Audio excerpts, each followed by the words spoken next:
이 프로그램은 국회의원들의 솔직 담백한 심경의 내용을 담고 있습니다. 저비용 고효율 방송 비대면 토크 제3화를 시작하겠습니다. 와. 오늘 이 촬영되는 이 장소가 이용빈 의원님 실입니다. 그래서 오늘 주인장으로서 이렇게 가운데 오셨다는 말씀드립니다. 네, 감사합니다. 이게 장난 아니네요. 갤러리를 만들려고 그러는데요. 예. 뒤에 있는 그림들이 꽤 저희 지역에서는 아주 훌륭한 화백들 작품이거든요. 이게 중진 의원실 같아요. 분위기가. 예. 오늘만큼은 중진이 되고 싶지는 않습니다. 오늘이 무슨 날이죠? 네, 오늘 오전 10시에 예. 송영길 당대표의 긴급 기자회견이 있었거든요. 거기서 이제 네 가지 이제 당의 쇄신에 대한 예. 입장을 발표하셨는데요. 예. 첫째는 이제 송영길 대표가 지역구 개항구에 다음 총선에서 출마하지 않겠다는 게 불출마 선언을 했죠. 예.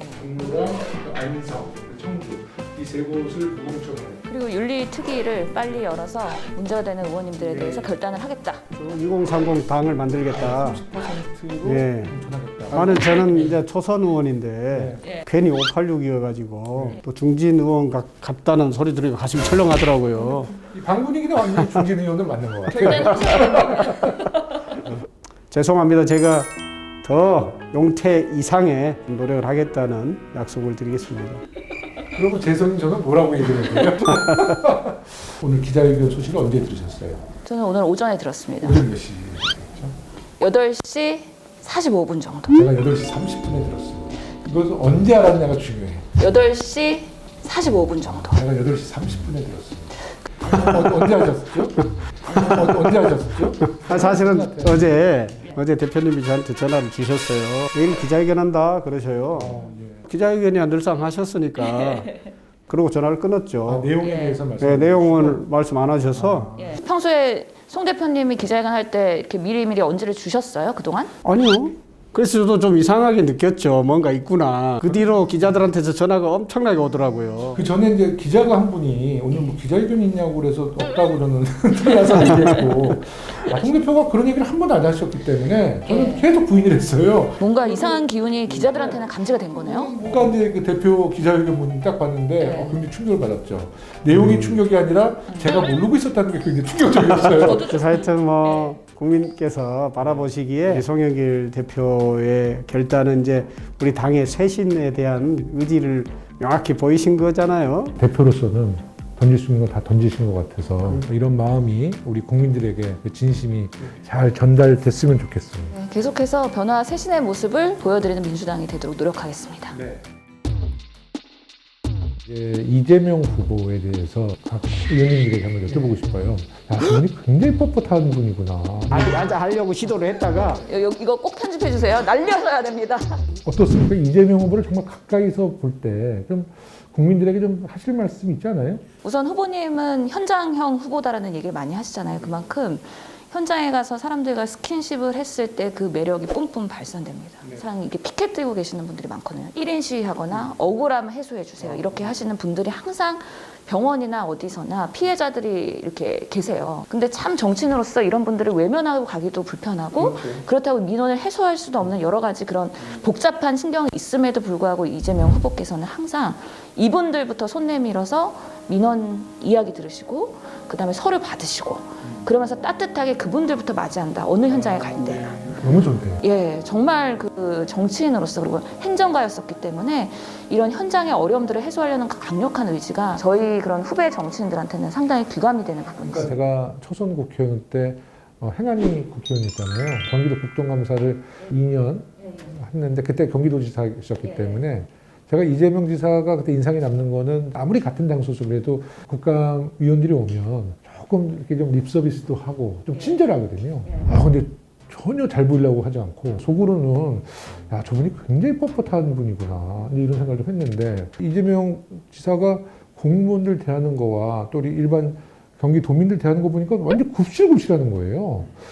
우리 권력의 정말 주인인 국민들에게는 완전히 고개 숙이는 모습을 보면서 굉장히 바람직한 정치인이구나, 아주 강직한 정치인이구나 이런 인상이 좀 남았어요. 예, 이재명 후보를 처음 뵌 것이 전국 최초로 대한민국 역사상 처음 있었던 당원총회라는 걸 했어요. 권리당원 전체 총회. 그 자리에 제가 이제 당시 성남시장이셨던 이재명 후보를 초대했었거든요. 왜 갑자기 성남시장을 초대했죠? 그게 몇 년도일까요? 그때가 2016년이죠. 2016년. 그러니까 원외위원장일 때. 원외위원장일 때. 야, 근데 왜 하필이면 성남시장을? 박근혜 탄핵을 제일 먼저 주장했던 정치인이기도 하고 그 전에 또 광화문에서도 투쟁을 하셨잖아요. 자치단체장으로서. 그때만 해도 우리 민주당이 아직 탄핵 이야기를 안 꺼낼 때입니다.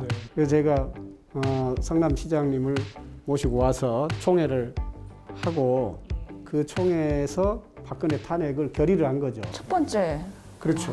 실제 현장에 딱 피부가 닿으면은 굉장히 유머러스 하시고 또 파한대에서 할 수 있는 말씀도 많이 하셔요. 네. 이제 나이가 갑이거든요. 두 분이 나이 같으세요? 네, 나이가 같은데 근데 보니까 82학번이시더라고요. 제가 이제 꼬리를 좀 내렸죠. 처음에는 야자하다가 아니 야자하려고 시도를 했다가 82학번이신 걸 알고 제가 바로 꼬리를 내렸습니다. 여기서 의원님은 몇 학번이신데요? 저는 83학번이고 아, 예. 그러니까 동년배인데 82학번이시고 그러니까 나이는 같은데 학번이 굉장히 성견지명이 있으신 게 그 원외위원장들이나 국회의원들이 행사 때는 주로 기초단체장들은 잘 안 모시거든요. 흔히 말하는 거물급들. 그렇죠. 막 정말 이름이 많이 알려져 있는 사람들을 모시는데 당시 성남시장일 때만 해도 호남에서 아주 이렇게 막 각광받았던 분은 아니셨을 텐데 이재명 후보의 성남시장으로서 모습은 자치분권의 기수 뭐 그런 느낌이어서 특히 이제 광산구는 자치분권의 도시거든요. 굉장히 앞서가고 있어요. 아니 근데 같이 초대했던 분이 있어요. 누구요? 송영길 대표님도 그때 제가 같이 초대했거든요.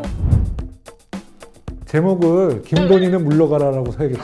끝내주게 맞추시네. 제가 사람 하나는 확실히 잘 보는데 진짜 잘 보시네. 여기서 김 PD가 질문 하나 드립니다. 이재명 후보 국정 능력 솔직히 어떻게 평가하십니까? 실제로 그 이재명 우리 지사일 때 코로나 초기에 우리 내리에 박히는 여러 가지 장면들이 있어요. 신천지 사건 있었을 때 그 현장에 가서 이만희 대표를 끝까지 추적하면서 따라가서 코로나 검사를 할 수 있게 하는. 야, 그때 좀 카리스마가 뿜뿜 이렇게 좀.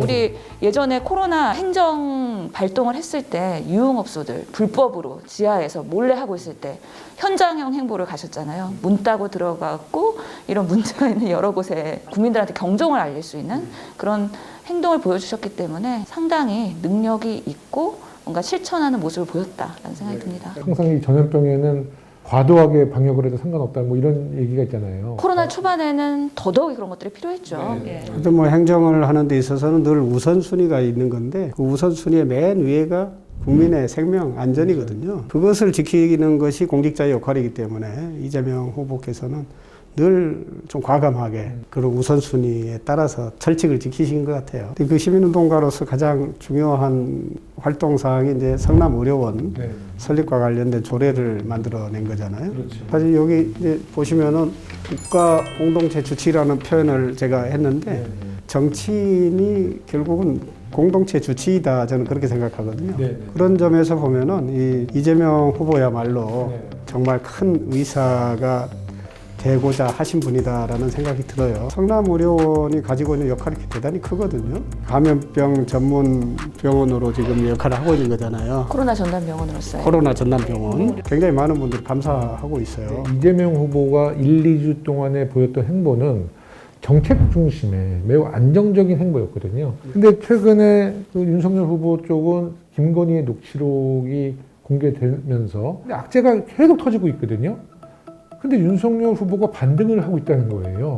그러니까 이것은 그 각 진영의 뭐 결집, 뭐 이런 것이 반영될 수는 있는데 실제로 좀 까칠한 이 중도층들은 이분들이 이 윤석열 리스크를 보면서 하나하나 축적된 그 부정적인 이미지는 이미 충분하게 쌓여 있을 것이고 실제로 윤석열 후보에게 대한민국을 맡길 수 있느냐, 아니 국가를 운영할 수 있는 능력이 있느냐에 대해서는 제 주변에서 있다라고 얘기하는 분은 한 번도 못 봤어요. 저는 우리 후보가 계속 정책 비전과 그리고 아주 안정된 그 기조로 선거운동 기간을 잘 거쳐나간다면 우리 국민들은 그래도 이재명 후보에게 힘을 실어줄 것이다 저는 그렇게 생각하고 있습니다. 우리 이재명 후보가 대통령이 되시면은 적어도 국민 건강과 생명만은 절대 걱정하지 않아도 되는 그런 나라가 될 것 같아요. 그래서 지지합니다. 단 한 명의 억울한 사람, 이 약자를 위해서 권력과 맞서 싸워줄 수 있는 그런 정의감이 있다고 생각하기 때문에 이재명 후보를 지지합니다. 실용주의적 정신을 가지고 우리 중도층, 서민층들에 대한 더 나은 미래를 위해서 세상을 바꿔 나갈 분이라는 확신이 있어서 지지합니다. 네, 이것으로 비대면 토크 제3화를 마치겠습니다. 하나, 둘, 셋! 좋다! 짝!